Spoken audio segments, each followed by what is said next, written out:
My name is Piotr Konderak. I will be chairing the next session.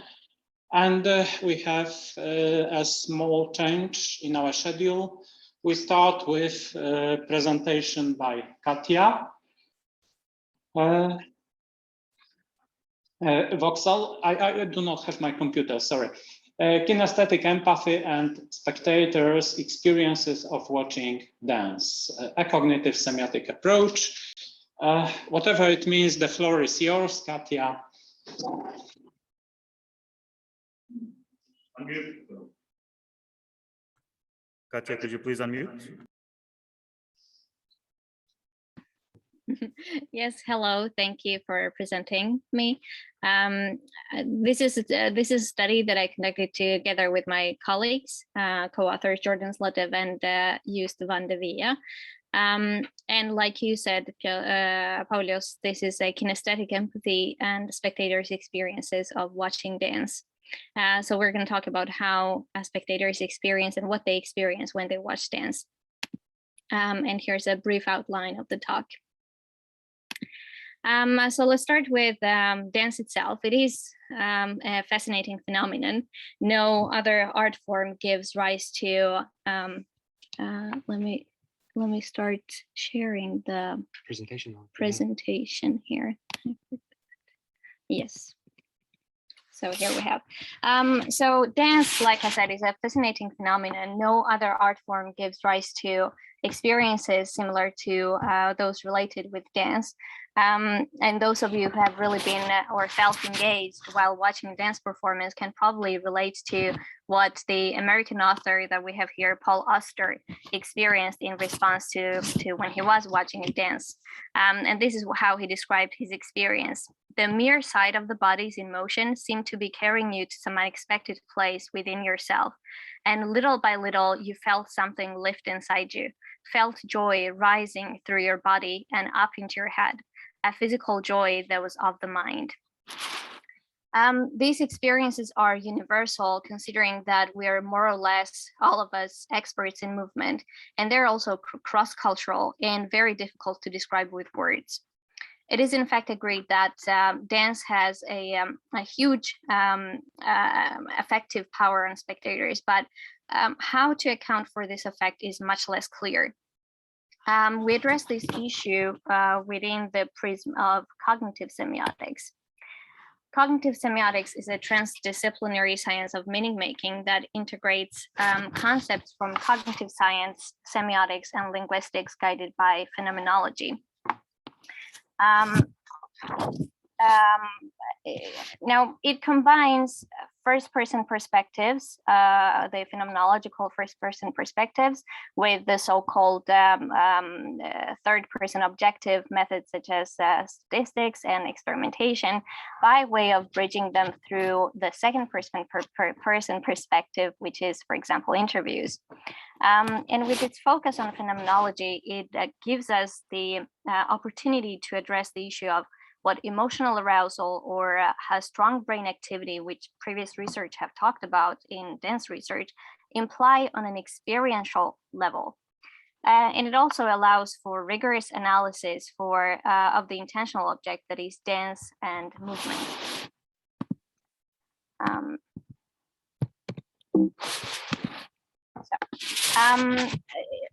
We have this semiotic hierarchy in cognitive semiotics. It's one of the models in cognitive semiotics. And based on the work of Husserl and Merleau-Ponty, this model states that intentionality and meaning making are near synonymous notions, and they're organized in layers. So at the bottom, we have operative and drive intentionality at the layer of animation. And this is not subpersonal in a Dennettian or cognitivist sense, but rather it is pre-conscious because it's intimately linked with perception and is imbued with subjectivity. And when it comes to dance, dance does not only involve movements as a simple revelation of force, as in the perception of everyday movements, but rather in dance we're dealing also with a form of sign use, and hence with signative intentionality, affected by conventions that people might have about how certain movements should be carried out. And this layer is largely conscious. Now, how do movements affect our bodies, feelings, and minds? A helpful concept here is that of kinesthetic empathy, which is the ability to experience observed movements through our own bodies. And this is what makes it particularly relevant for dance perception. Based on the semiotic hierarchy and movement analysis, we propose a model of kinesthetic empathy in terms of two layers. The first one is direct preconscious kinesthetic empathy, which is the body resonates with the observed movements, and this resonance is reflected in physiological reactions. And the second level is indirect conscious kinesthetic empathy, which is the experience of the observed movement is mediated by imagination or reenactment of the movements, allowing introspection and conscious judgments. Previous studies have investigated our empathetic understanding in relation to dance perception. And the one that has received most attention is the role of familiarity. However, most of these studies have used neurophysiological approaches with very little focus on lived experience. Quite often they have focused on isolated dance movements or have produced inconsistent results, obviously dependent on the dance style. They have further failed to reliably match spectators' reflections about their emotional responses to the dance with a third-person objective data in terms of brain activity. So considering these unresolved issues, we asked the following questions. To what extent does the kinesthetic empathy of familiar and unfamiliar spectators differ irrespective of dance style? Does it rather depend on the dance style? How do preconscious and conscious levels of kinesthetic empathy relate to each other? And here's our study. So this study used three improvised dance performances. One of them was used as a training video, and the other two in classical ballet and contemporary dance were used as the actual stimuli. Classical ballet was approximately 3 minutes, and contemporary dance was approximately 4 minutes in length. And they were presented without music. Now, in order to address the question whether kinesthetic empathy depends on dance style, we distinguish the two dances using the qualitative dynamics, the concept of qualitative dynamics proposed by one of the prominent researchers in the field, Sheets-Johnstone. According to Sheets-Johnstone, movement is primarily a revelation of force, and dance creates an illusion of this force. And it is expressed through four co-occurring qualities of movement: linear quality, aerial quality, projectional quality, and tensional quality. However, in this study, we focus on two of them, namely linear and projectional qualities, as most relevant for distinguishing the two dance types. Linear quality is manifested as either linear design or linear pattern. Linear design is an imaginary line that can be drawn along the length of all body parts, marking the overall shape of the body. Linear design can be described in terms of specific linear forms, such as horizontals, verticals, diagonals, or curves, as you can see in these pictures. While analyzing linear design, we noticed that the dances even differed in terms of what we call significant displacement of the body. That is, when there were extreme changes in the linear design of the body parts. This would involve body parts angled or extremely bent from their usual linear design, making them stick out. For instance, a horizontal or upward diagonal positioning of the legs, while throughout the dance they tend to be vertical, touching the floor, as you can see in these examples from classical ballet and contemporary dance, respectively. And then as for projectional quality describes the manner in which the moving body releases force, and it can be either in a sustained, abrupt, or ballistic manner. According to Sheets-Johnstone, If force is projected vigorously and abruptly, it may be apprehended as cutting through a resistant or opposing space. Now, if projected in a delicate and sustained manner, it may be apprehended as gliding through a pliant or supple space. And if projected in a ballistic fashion, it may be apprehended as thrusting through a resilient space. And here we have examples of abrupt movement. And here is an example of a ballistic movement, thrusting through space. So the analysis of the qualities of movement, as you can see, there were salient differences between the two dances. The body was mostly curved in the contemporary dance. There was also a higher rate of significant displacement of the body in the contemporary dance, and ballisticity and abruptness was expressed simultaneously in multiple body parts in this dance. Given this analysis, we came to an understanding that the contemporary dance had more potential for affecting spectators' reactions, thanks to creating an element of unexpectedness and surprise. Now, the study used 20 participants. Mean age was 27.9. They were all Swedish speakers, and they were divided into two groups. 10 participants with at least 2 years of dance training plus frequent dance spectatorship experience were grouped as familiar, and participants with less than 2 years of dance training and insignificant or no experience of dance spectatorship were classified as unfamiliar. We used so the methods that we used here were BioPAC system. We measured perspiration, where we more specifically measured skin conductance level and skin conductance responses. And on the other hand, we measured respiration, namely respiratory cycles, exhalation and inhalation, while the participants were watching the dances for the first time.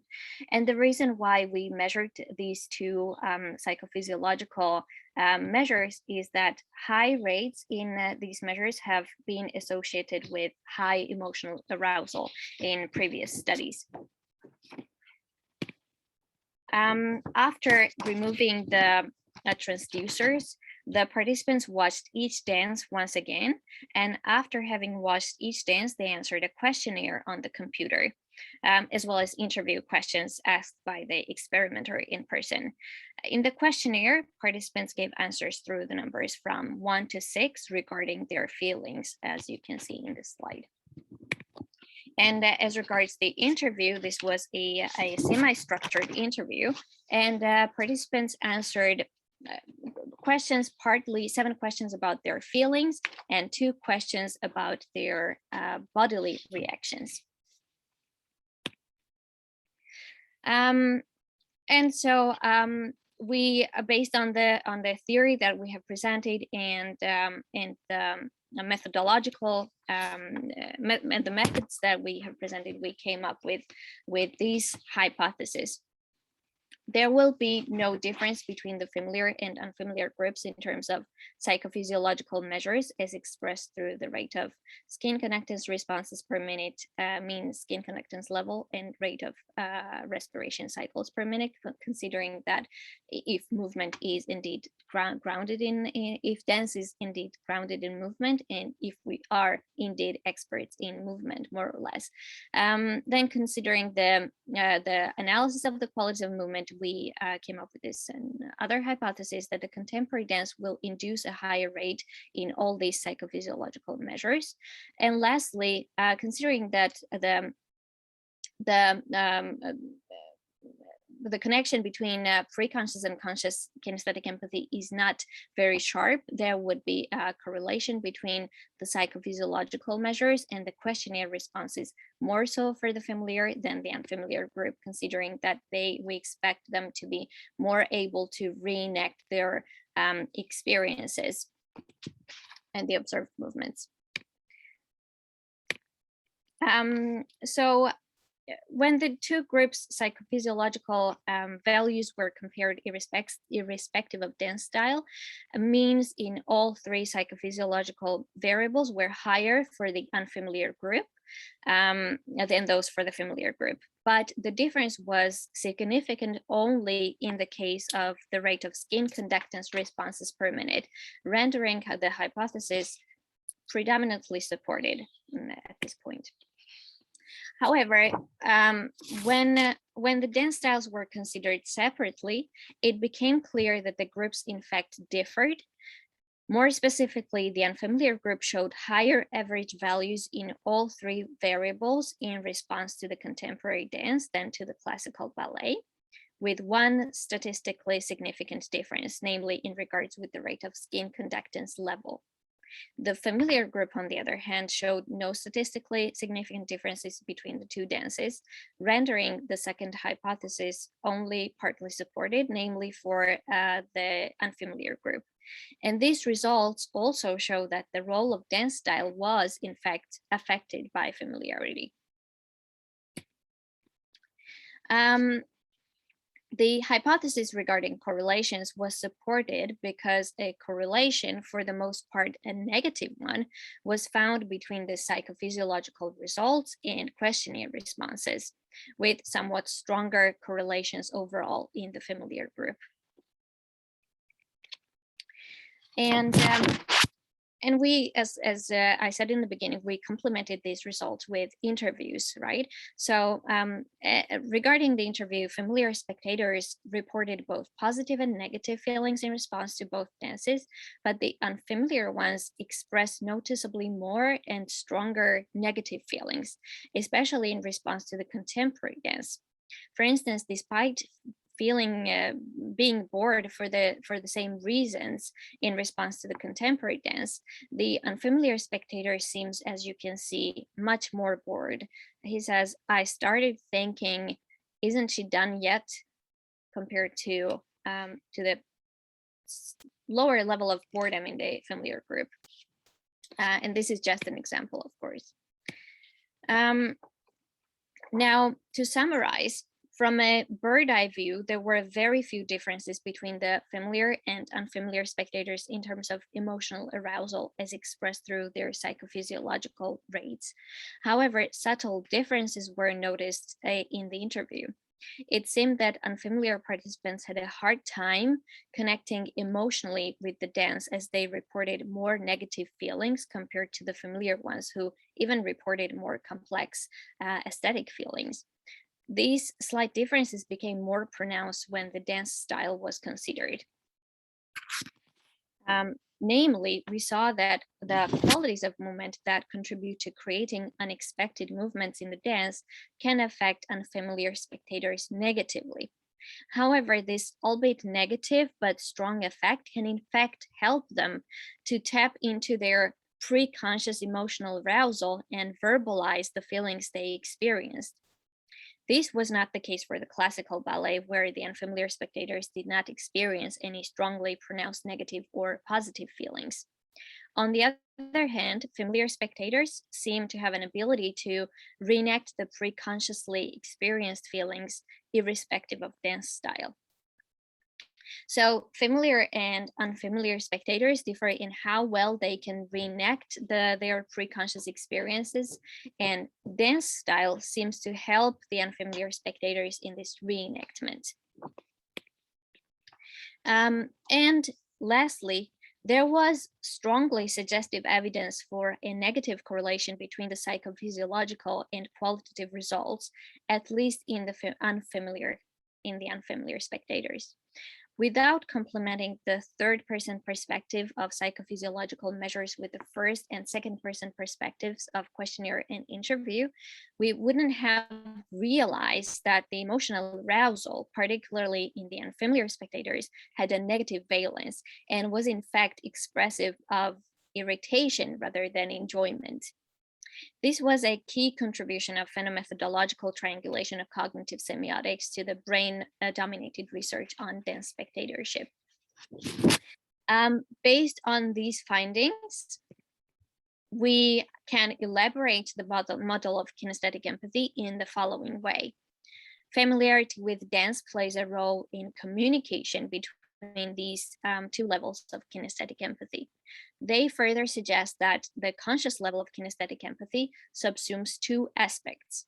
One that includes conscious introspections regarding feelings, and one that includes conscious introspections regarding attitudes. Introspections about feelings were shown to have a connection with the preconscious level of kinesthetic empathy, even in the unfamiliar spectators. On the other hand, introspections regarding attitudes may or may not have a connection with the preconscious level of kinesthetic empathy, or with the conscious introspections regarding feelings, depending on familiarity. And lastly, I would like to give acknowledgements to our beautiful dancer, Paulina Rosson, who performed those 3 dances for us. She's a professional ballet dancer trained in classical ballet and contemporary dance as well. Many thanks to 20 of our participants, without whom this study wouldn't have been possible. And thank you for your attention and possible questions.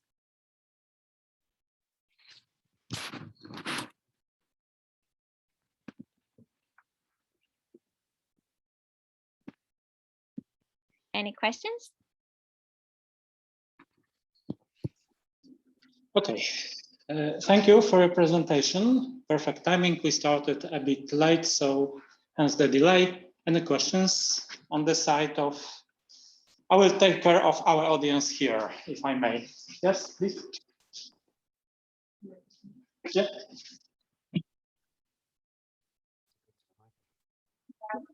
I might here as well. Question about this geometrical type. That this geometrical type is shared not only in dances, but let's say in yoga and or other like movements or like cultures or whatever. Like the geometrical shape of the one that you presented on the first one of the slides, it is, how to say, normative, understandable, like this one. So I think that is there any possibility that the one that is shared among the multiple cultures is not surprising and well accepted, rather than these unexpected ones? And because if the observer is not prepared, the surprise factor still, as you said, like increases. But do you have any difference when the geometrical part was like taken as normative and then not irritating as well? But the unfamiliar ones reacted more on the, the second part, not the geometric. There was there this distinction there or not? If you have the. I actually didn't hear much of the question. Was your question about whether culture played any role in how the dance movements affected their, and these linear designs and so on affected their expectations?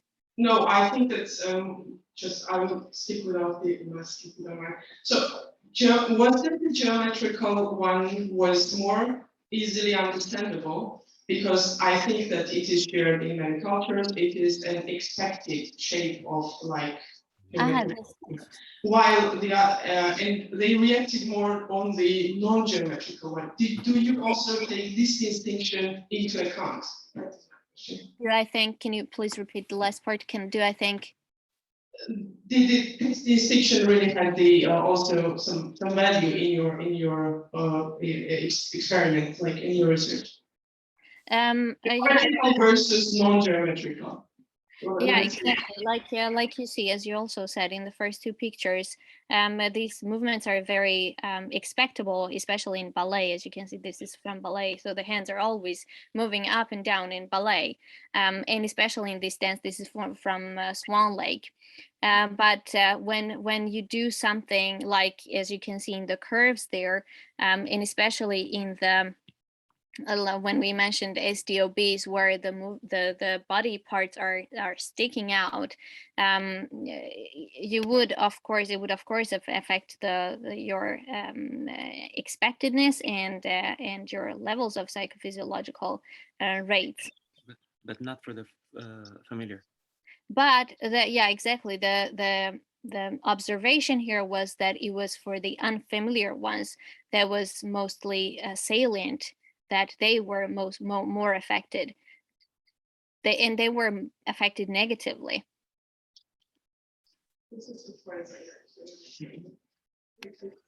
Okay, we have a question from Amelia Lewis. Amelia, would you like to ask it yourself?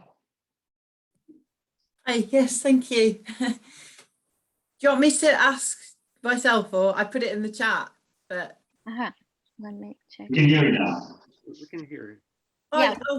I've unmuted. So thank you for the presentation. It was fantastic. And I was just wondering, I'm from zoology originally, so I study animal behavior, and I'm really interested in human-animal interaction.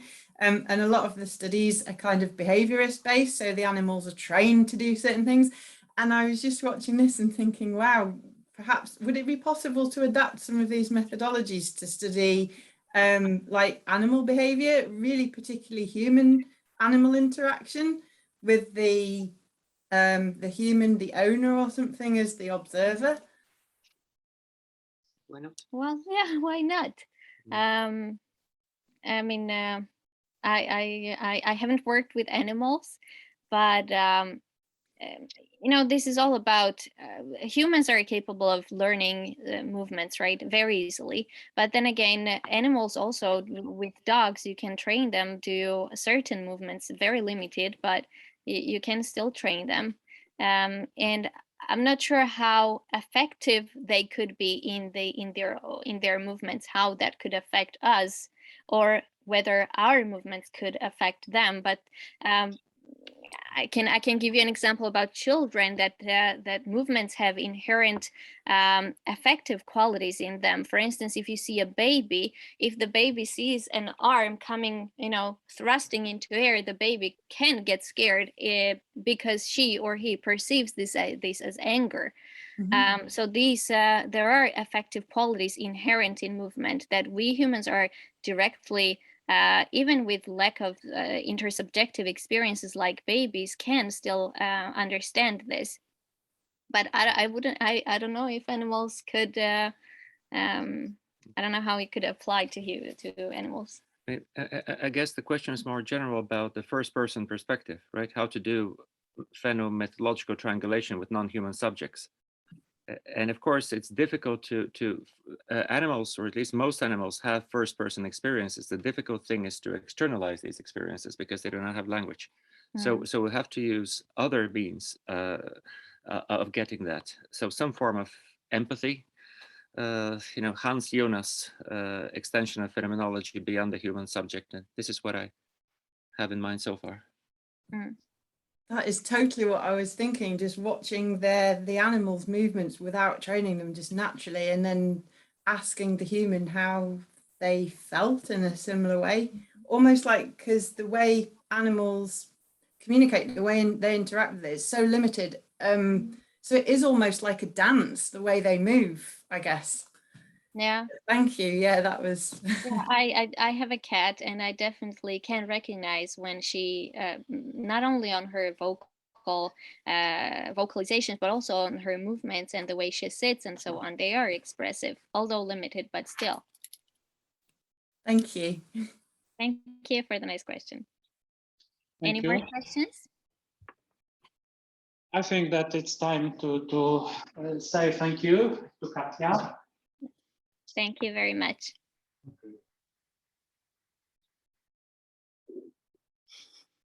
Now we move on to Piotr Konderak, right? Yeah. You can stop sharing. Yeah.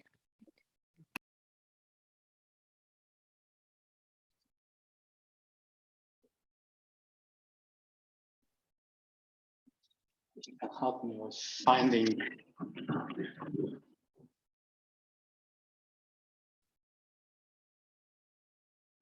Minimize it.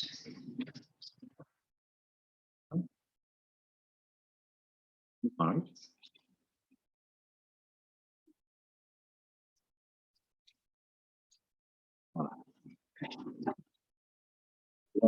Piotr Konderak and multisensorial reading. Thank you for introduction. Thank you for inviting me here. Despite pandemic, I'm really glad that I can present in person. So I'm grateful to Katja that she presented basics of cognitive semiotics. I do not have to include it. Let me make just 2 or 3 remarks. First of all, I always feel strange talking to semioticians, as you can see on the quotation on the slide. Cognitive semiotics is focused more on meaning making than on signs themselves. Signs are just part of meaning making activities. So this is why I won't invoke here the notion of the sign. The second thing, what is interesting from my point of view, but what is also interesting from the point of view of cognitive semiotics, is the relationship between descriptions of or accounts of meaning-making processes in terms of various levels of, for instance, semiotic hierarchy and cognitive processes per se, as they are described within cognitive science. And that's what D'Adesio probably had in mind. And the third remark, what seems to me crucial here is dynamicity of the whole process. I'm not interested in the meanings of particular events as they are, but rather in changes of those activities. This is why I trying to think about a model of meaning making in this particular case of multimodal. I will try to explain it in a while. Meaning making. I invoke the model of Watts governor, which is typical example presented within the so-called dynamic theory of cognition, presented in detail by Tim van Gelder. What do we have here and what is important here? We have at least 2 subsystems, throttle valve and flywheel together with balls. Those 2 subsystems act together in their environment. So we may say that it is a kind of embedded system. That's the first thing. The second thing, those 2 subsystems constrain each other. Functioning of one of them influences, in this case, causally, the gap that appears here in throttle valve, but this change in turn influences the activity of flywheel and those balls. So we have interactivity here, we have embeddedness here, and physical features are important as well, which allows us to think about kind of embodiment in not human extended sense. To show you what's the sense of those statements, let me clarify what do I mean by a multimodal system. This term, as my colleagues keep reminding me, my colleagues from Lund, is ambiguous. Many researchers refer to many senses of the term. So trying to clarify it, I take multimodality as a kind of umbrella term, embracing 2 aspects of it. First of all, senses. Various which operate in our cognition of the world.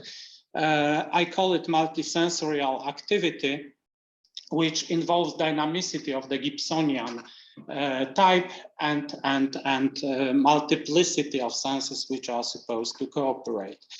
The second thing, on the side of communication, I would say a multimodal system is capable of polysemiotic communication, and I use the term polysemiotic as Jordan Zlatev presents it, for instance, as involving a number of semiotic systems, which in turn are understood this time by me as kind of organization of semiotic resources. The term semiotic resources, in turn, I borrow from Van Leuven. And I invoke that Van Gelder's example of what governors because of the first feature.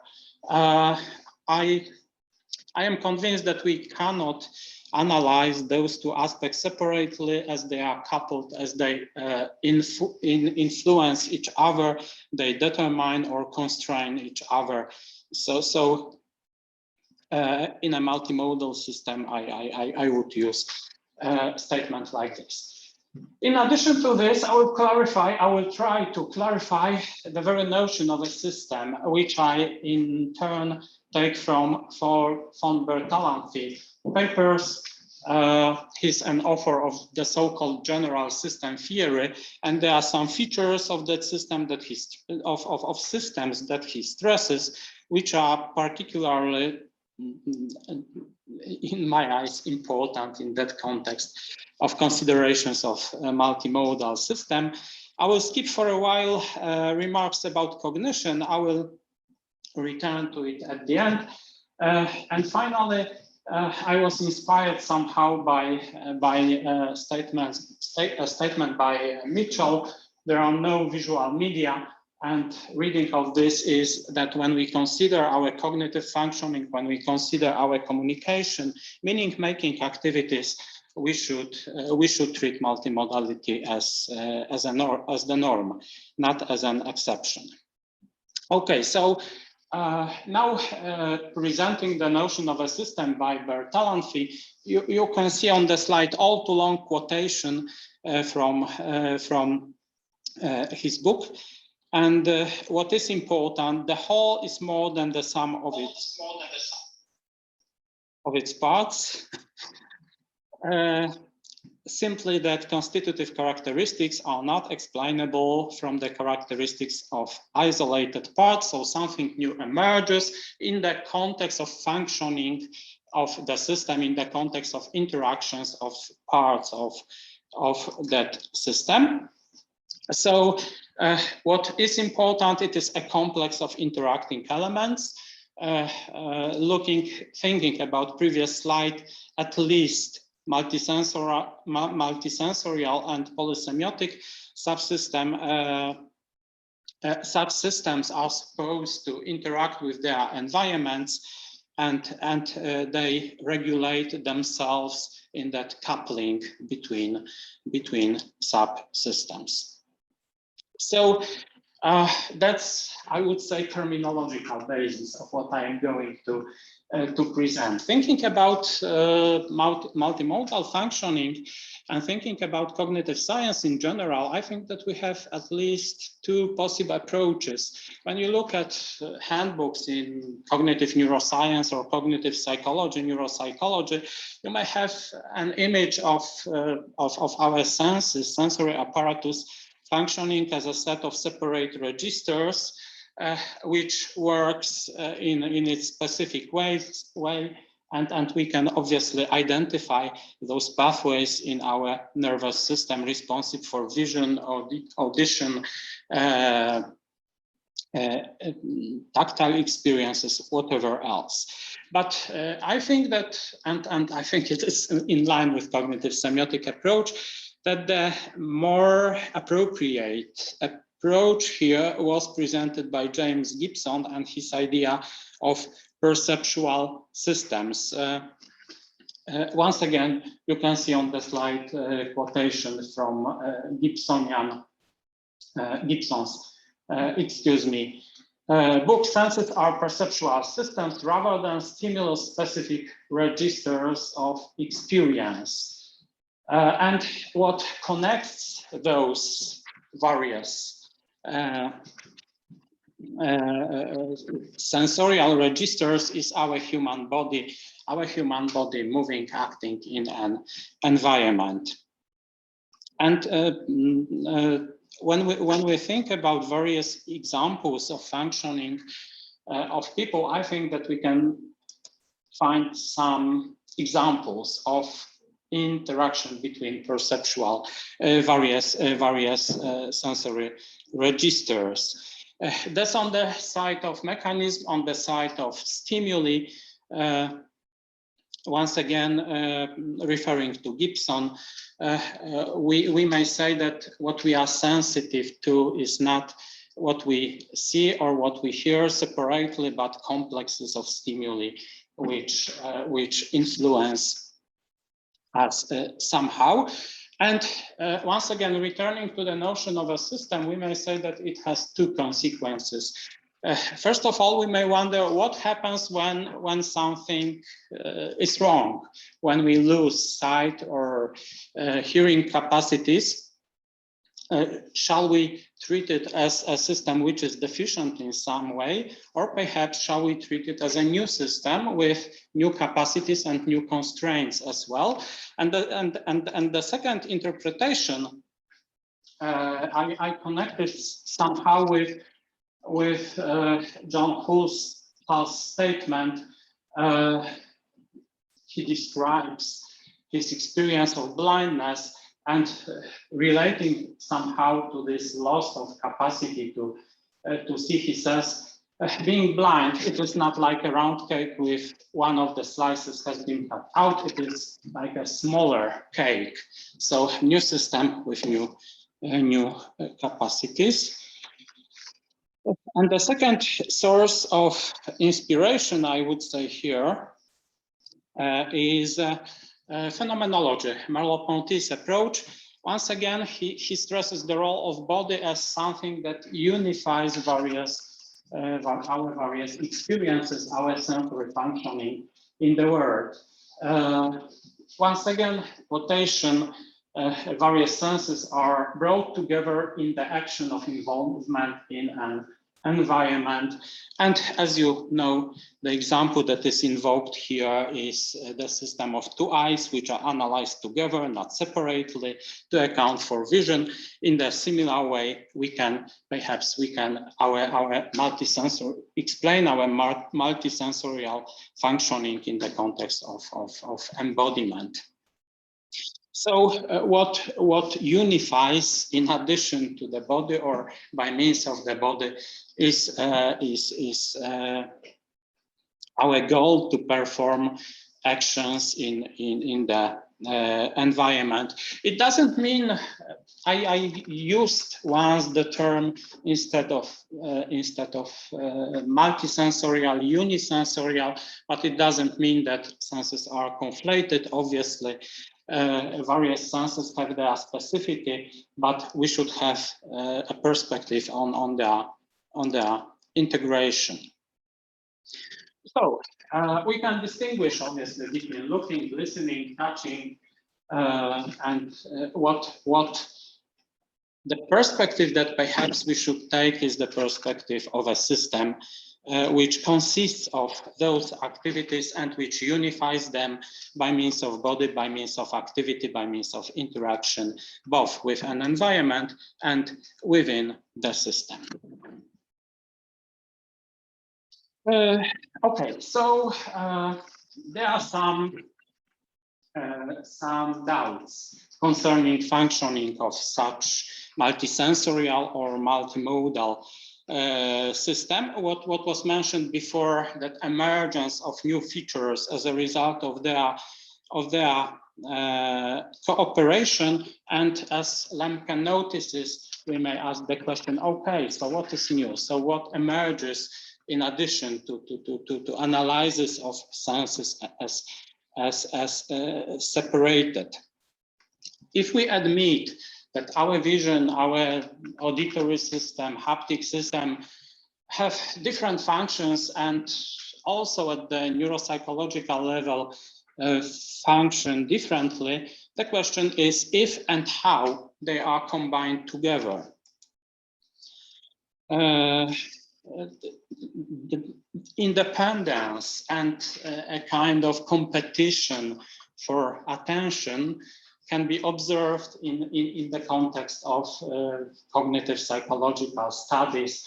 The situation of McGurk effect, for instance, may be invoked here when you think about Kahneman or Alport and their theories of attention. You can see also that it is not so nice story that everything works together, but we have competition here as well.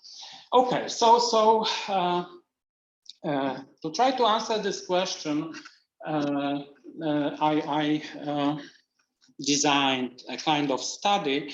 Due to pandemic situation, I cannot present you even a pilot study. I called it pre-pilot study. It is part of the broader project, Polysemiotic Minute Making in Teacher-Student Communication. Inspiration was due to the pandemic situation at our universities, where we have to deal with teaching. So that initial study involves interaction between students, cognitive science students, and two tools that allow distant teaching. Virtual campus, it's our university tool, and popular application Duolingo for learning foreign language by interaction with that application. As I have said, it is due to pandemic, it is still very limited, 10 participants with different language capacities, C1 and B2, as they declared. 3 tests were designed, 19 tasks each. And what I want to draw your attention to now is that the first, you will see it on a slide in a while. I would call the first tool as monosensorial and probably also monosemiotic. It involves only vision. Duolingo allows you to interact with with images, with visual language, but also with auditory stimuli, and some movement of those fancy creatures in that application are involved. So I tested students on Virtualne Campus, on Duolingo, and Duolingo with additional vocal stimulus. Students interacted and simultaneously they heard a kind of street interview in English. So as you can see, Virtualne Campus is quite simple. We tested attention, switch of attention of participants by means of eye tracking. It is unexplored so far, so I'm not going to go into details. It's only, I would say, it's only visual aspect. In the case of Duolingo, you have here, in addition to the same task, you are supposed to translate a statement into Polish, but you simultaneously hear that English statement, and you can act on this application. Namely, you can ask the application to play it again. And what you have in addition is kind of feedback, which follows immediately after your interaction with that application. It's not possible in the case of Virtualne Campus. So to present shortly initial observations, I would say, rather than results. In the case of Virtualne Campus, average time necessary to do 19 tasks was 6 minutes, and 2 errors, average number of errors, 2 per participants. In the case of Duolingo, just with Duolingo without a distractor, average time 3 minutes 47 seconds, and a lower number of errors. And finally, when I introduced a distractor to that functioning, in addition, we have longer time necessary to do all the tasks and higher rate of errors. That's what was observed. From the point of view of participants, all of them, not all of them, most of them indicated the second test as the easiest one, and no one indicated the third with a distractor as least easiest. In the case, in an answer to my question about how hard, which was the hardest one. As you can see, 60% indicated the third one with a distractor, and no one at the second one. So we may wonder, what's the reason? Is it the case that multiple sensory sources were combined together in a way in which allowed easy and I cannot say successful, easy interaction, easy language learning activities? Is it the case that when we introduce one additional source of information, that distractor in the form of auditory source, is it that disturbs, or perhaps the problem is in number of semiotic systems which were used here? But what you can notice, that the worst results were in the case of Wirtualny campus, which is monosensorial, only vision were here. I suppose that I do not have too much time, if I have at all, so let me very shortly indicate putative processes which may be considered in that context. The cognitive process of association, cross-modal association. One of our presenters referred today to Alan Paivio dual coding theory, for instance. If you wish, you may refer to Alva Noe's idea of sensory motor knowledge. The second thing, obvious attentional mechanisms. I mentioned already Alport Kahneman here in that context as attempting to answer the question about attentional resources and their limitations. Other features that may be interesting is a capacity to organize what is presented in the app, in the tool. And I didn't test it, but it is still possible somehow to take into account fatigue. So summing up, I should mention something about a putative cognitive framework, which allow to try to answer questions that arise during considerations of multimodality and tests. As you can see, what I want to say is that the so-called 4E cognitive science, taking into account embodiment, taking into account interaction, an active approach, taking into account interaction with environment, embeddedness, or perhaps even extendedness, may be here of particular importance. So, well, thank you for your attention. And sorry for that. We have about 7-8 minutes for questions.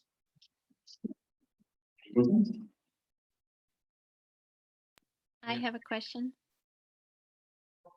So you're saying there in your study, right? That you focus mostly on the kind of how students were doing that stuff, right? How fast they did it, and also how easy it felt for them. And I just wanted to ask the question is, considering that probably the main point, the main aspect of multisensorial learning and also multimodal representation of materials learning is about the effectiveness of the recall of knowledge after that, right? Yeah. So yeah, the question would be, are you also considering on measuring the recall of knowledge received after this activity, so to say? Yeah. Or why we're so strict to this speed of doing and yeah, definitely I didn't test that aspect. I mean, effectiveness. I tried to say it on the way. Perhaps it should be the next step in the context of assessment of education, distant education, or such electronic education in general. As for now, I wanted to identify some general features which may be interesting. And here the first person perspective of participants, what was easier, what was more difficult, seemed to be the promising beginning. But yeah, you're right that testing of effectiveness should follow. Similar project, but it was about not about language learning, but about the learning culture. So here we can discuss it. Okay, next question, Katja-Woxell. Katja, can you hear us? She's muted, as I can see. Muted, but, Yes, I'm here now. Yeah, Piotr, so thank you. It was very interesting. I had a quick question about how did you test their errors? Was it a written test that you gave them, or was it oral? Written.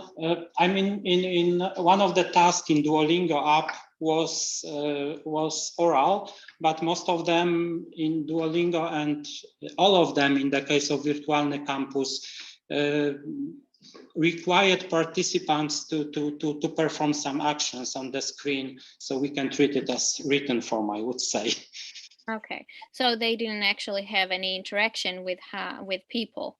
They didn't really speak the language. No, they just presented later their perspective on those tests and their results. Okay, there's exactly where I think there are the limitations of this study. Maybe you could think about it. I have 10 years of experience as a language teacher, and I have used myself as a language learner and as a language teacher at Duolingo.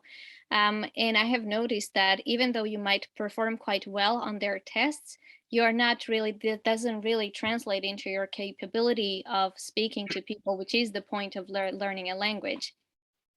So I'm not sure how expressive of the real skills, linguistic skills, these tests might be. Yeah, I agree with you. I mean, in the context of interaction with electronic tools and people, on the other hand, that was the first step. In the future project of assessment of distant education, obviously, interaction with human beings is crucial.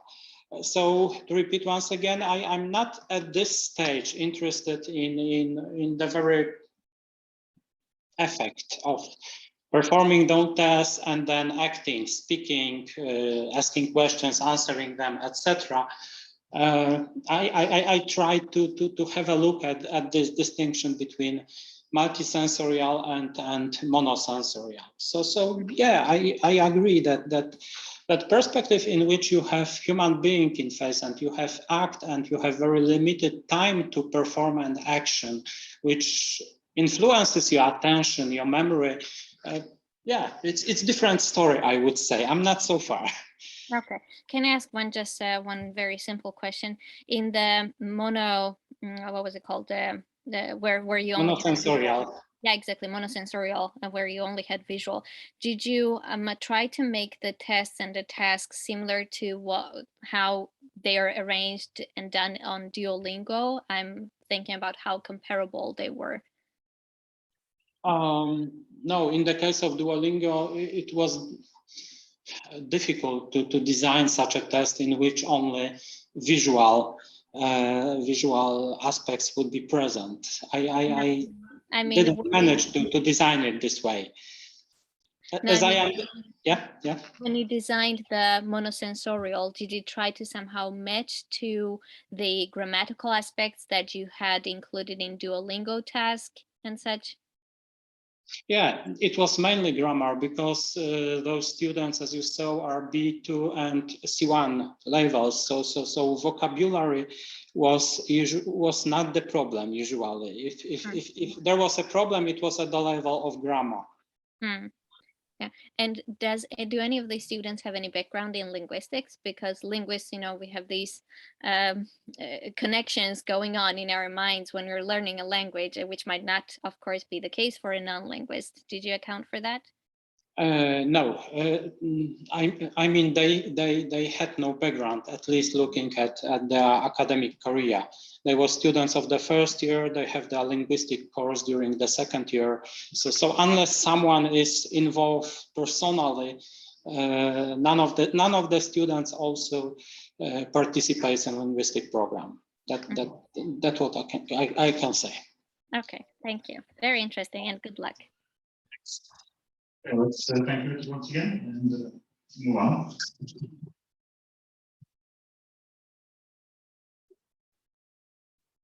So next we have Martin Švantner in the Šagátová.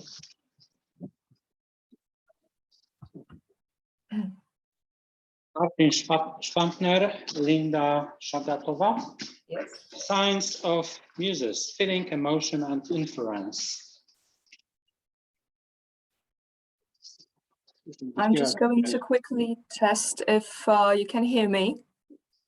Yes. Yeah, we can hear you. Yeah, thank you so much.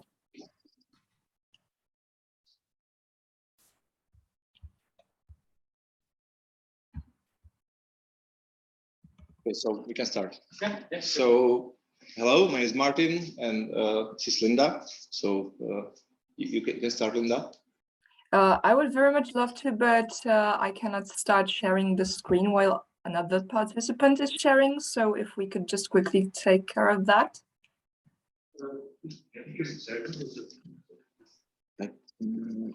So that must be on the side of the previous presenter. Yes, stop share. Okay, thank you. Thank you very much. And here we are. I don't know if you can only see the presentation. I do hope so. Yes. We see you as well. Okay, how do we solve that? Yeah. Is it just fine? Okay. Here we go. So, okay, so thank you very much for having us. I believe that you can see the presentation just fine without any other screen sharing going on there. Yeah.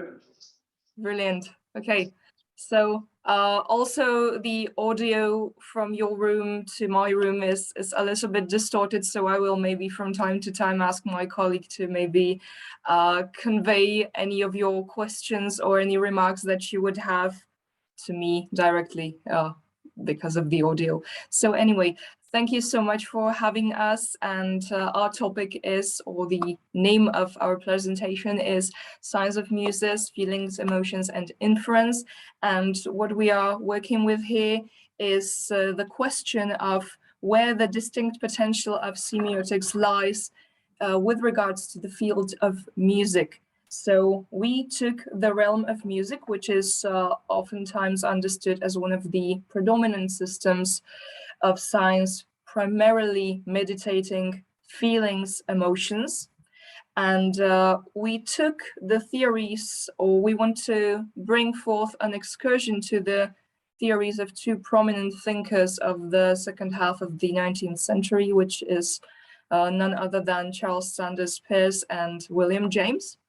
And we want to take the aspects of their theories which apply to understanding how emotions and feelings work.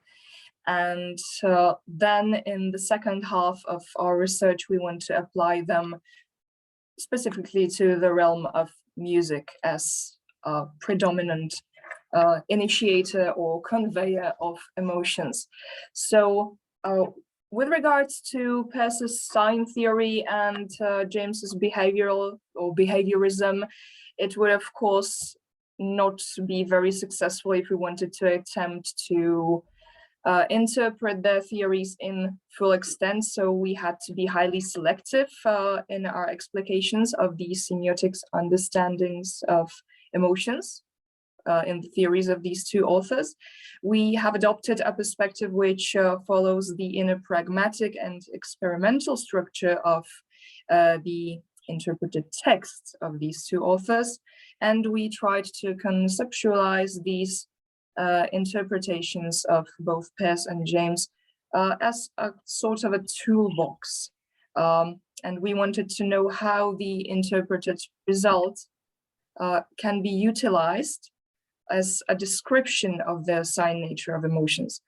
So for this purpose, we use references exactly to the realm of music, as I already mentioned.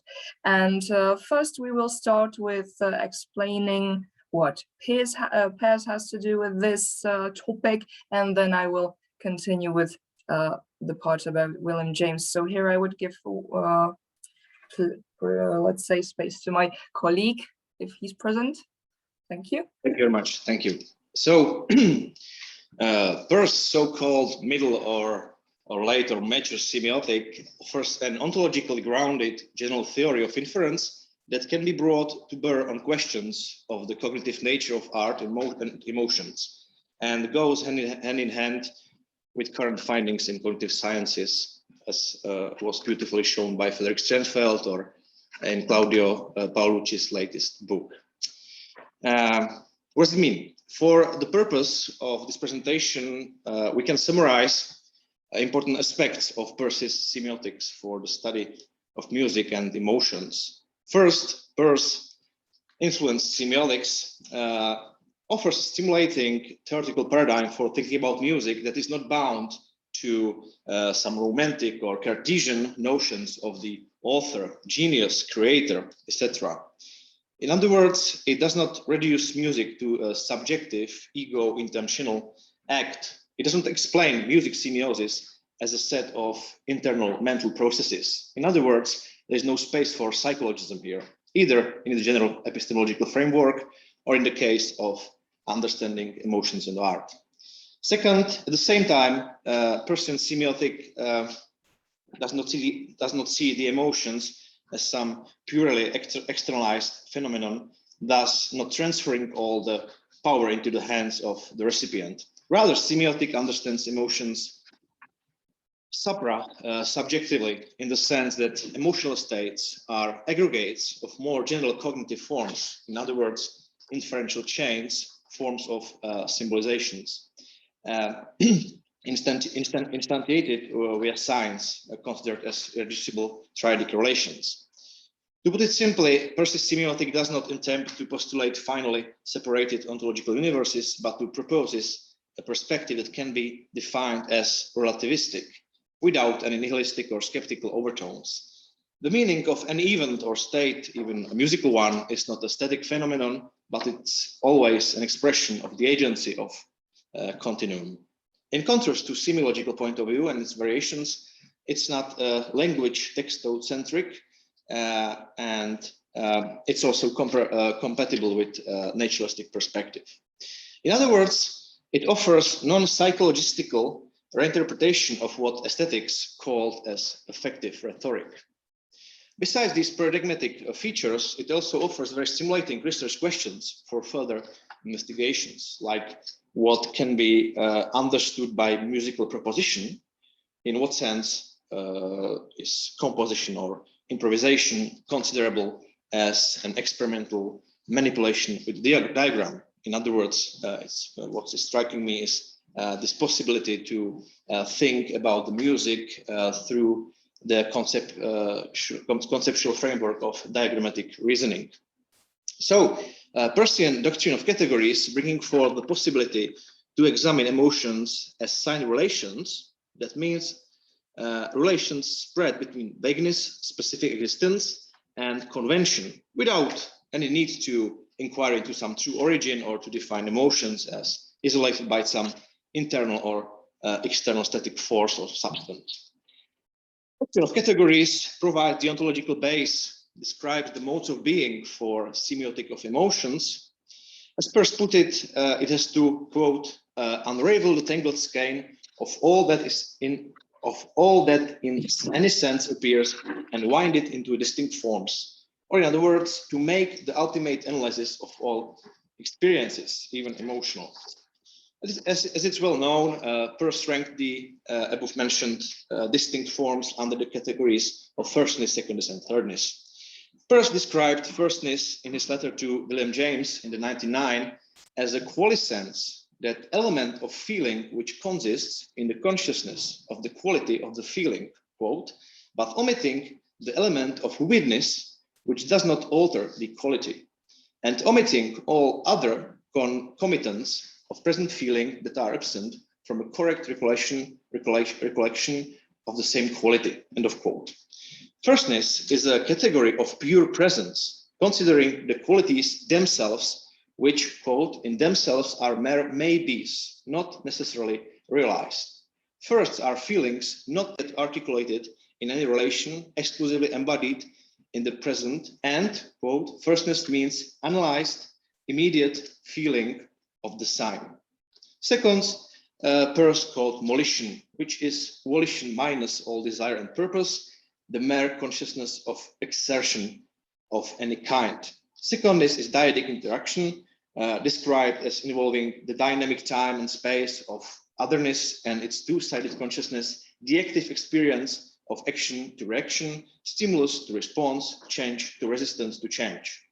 The idea of hitting and getting hit is a true second, since it contains what we confront elements of polarity, interaction, comparison, and struggle.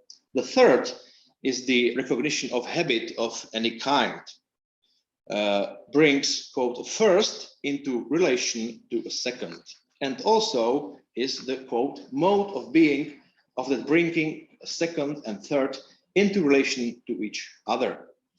The sign-triadic relation is between a representamen, its object, and the interpretant, as it's quite famous. The thirdness constitutes the semiosis of semiosis, the mode of being of a sign, and semiotic inherently is derived from this presupposition and this logic in the general sense. What is important, that the sign, a sign is in this sense a relational term that mediates between the interpretant and its object, but the sign is the being of triadic relation itself.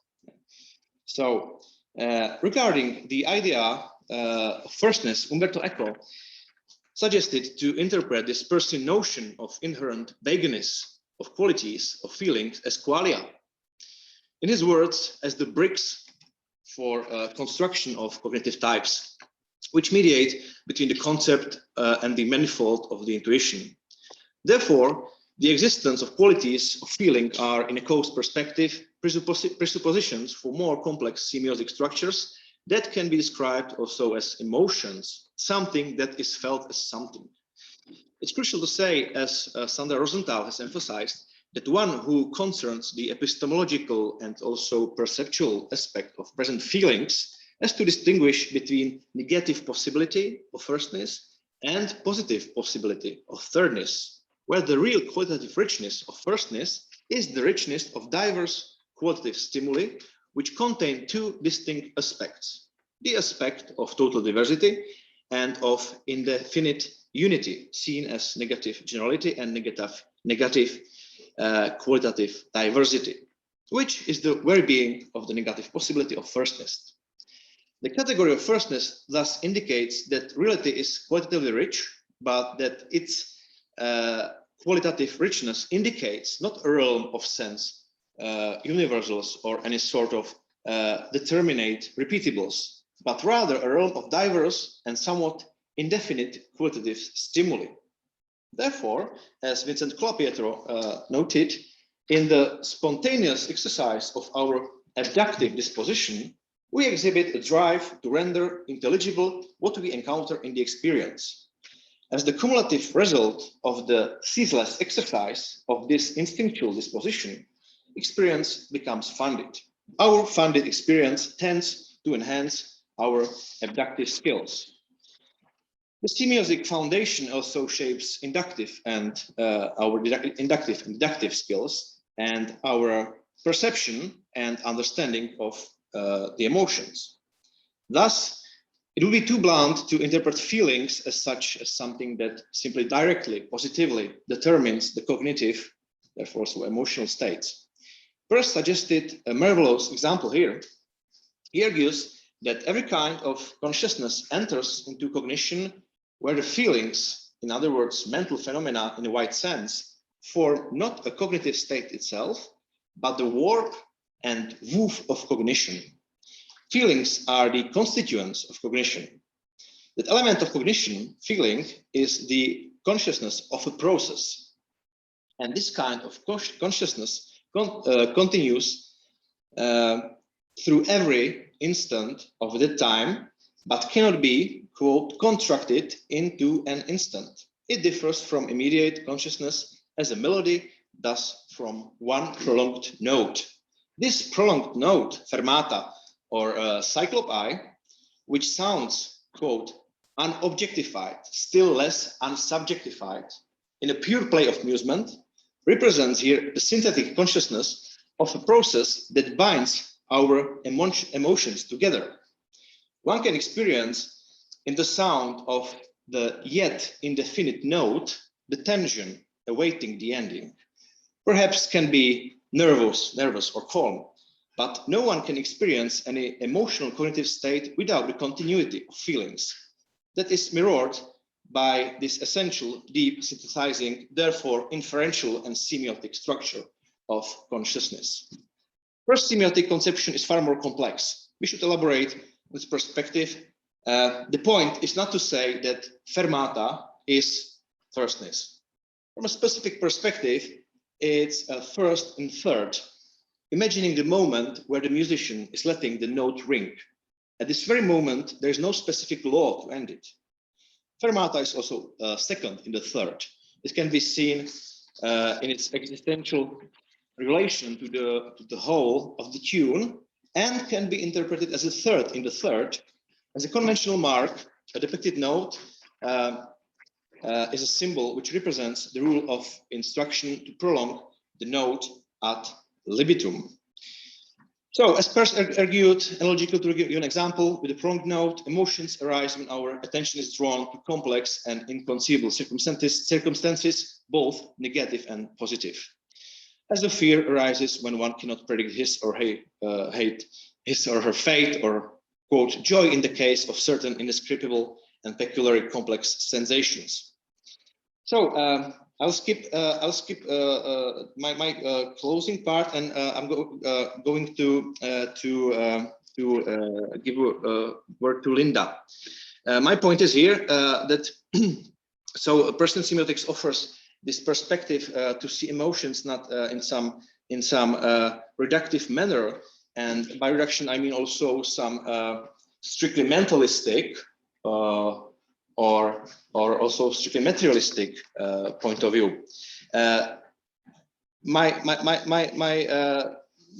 point is that you can see the work of David Huron, who is working on this idea that emotions are mostly generated by the conflict of the expectations, or in other words, are designed or created by the conflict between different various inferential chains or form of symbolizations. So, Linda, floor is yours. Sorry.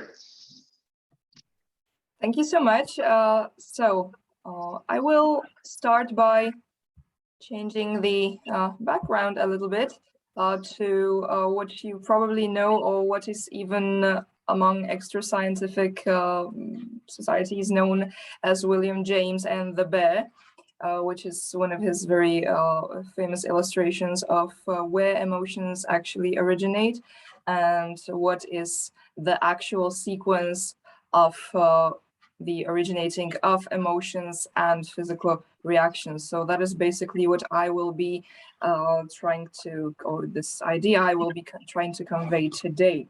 So in comparison, or a contrasting view to the inferentialist perspective presented by Peirce, we now have William James, as I said, who understands the function and origin of emotions quite differently.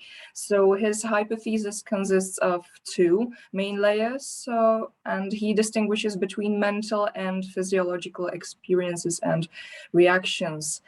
He presented his ideas about the theory of emotion in three main publications. The first was the paper, What is an Emotion, published in 1884 for the first time, where he states, and now I will quote James himself, that the bodily changes follow directly the perception of the exciting fact, and our feeling of these same bodily changes as they occur is the emotion. Then he follows, or he, let's say, supports his claims in his publication, The Principles of Psychology in 1890, where he basically states, which I find to be very accurate, that emotions always have a corporeal basis, and that they are the result of so-called organic reverberations. The last paper which I would mention is the paper from 1894, The Physical Basis of Emotion, which was only scarcely cited to this day. And the reason why I think that it is crucial to pay attention to James's theory of emotion is because it was frowned upon by some, for instance, Ellsworth and Barbalet, but in recent studies, or in the studies, neurobiological research of the 21st century, let's see, for instance, Damasio, etc., he was actually pointed out to be going in the right direction. So that's why I think it is crucial to pay attention to him again. So, like I said, the sequence in which the emotion is formed, as described by James, begins with an external stimulus, for instance, the sight of a bear in this case, which generates an external behavior, which in this case would be to run away from the bear, provided that we do not have any pathological tendencies. Only after a specific type of corporeal behavior has emerged, a perception of said behavior, together with an emotion, in this case fear, corresponding to that perception is generated. This is also evident when James, in contrast to Peirce, defines a habit dichotomously. So, for instance, a musical performer will play a piece which has become familiar by repetition, while carrying on an animated conversation, all while continuously engrossed by some train of deeply interesting thought. The accustomed sequence of movements being directly prompted by the sight of the notes, or by the remembered succession of the sounds, if the piece is played from memory, aided in both cases by the guiding sensation derived from the muscles themselves. And a higher degree of the same training enables an accomplished pianist to play a difficult piece of music at sight. The movements of the hands and fingers following so immediately upon the sight of the notes that it seems impossible to believe that any but the very shortest and most direct track can be the channel of the nervous communication through which they are called forth and by which they actually then generate any emotion. This is directly taken from James's Principles of Psychology. To move on, what I would like to say furthermore is that James doesn't find his own hypothesis to be enough or to be solid enough, and he says that there is need for further empirical proof of his own hypothesis, which is interesting because the empirical proof basically happens in the 21st century, so somewhere like almost 200 years after James. This is apparent in the fact that James doesn't have quite a clear notion of emotions and feelings, which, yes. But we have to approach to the end. Good. Okay, so this is my pre-final point. Then the two categories that he distinguishes, which are subtle and coarser emotions, are also not directly, very specifically, let's say, distinguished by James. But in the following years, I believe that we will have this distinction to be able to work with it. And I think, therefore, it is very crucial to put into contrast the cognitive perception from Peirce and the behavioralist perception from James. And now, since we are approaching the end, we are very much looking forward to questions. Okay, thank you very much. And we have very limited time for questions, so perhaps one.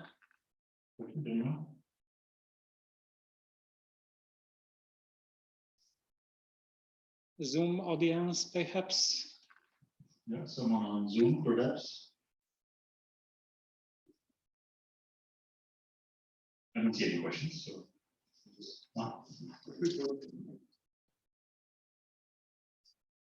Maybe a question. Why is not the fermata rather a matter of secondness? Can it bring, let's say, an element of surprise? Why it's not? So you asked if why fermata is not secondness? Yeah. I think it's second. It's also can be considered as a second in the third as a proposition. So it's a second in the third. In my argumentation. Yes. Yeah, which is the natural implications. Thank you. Thank you very much. Thank you so much.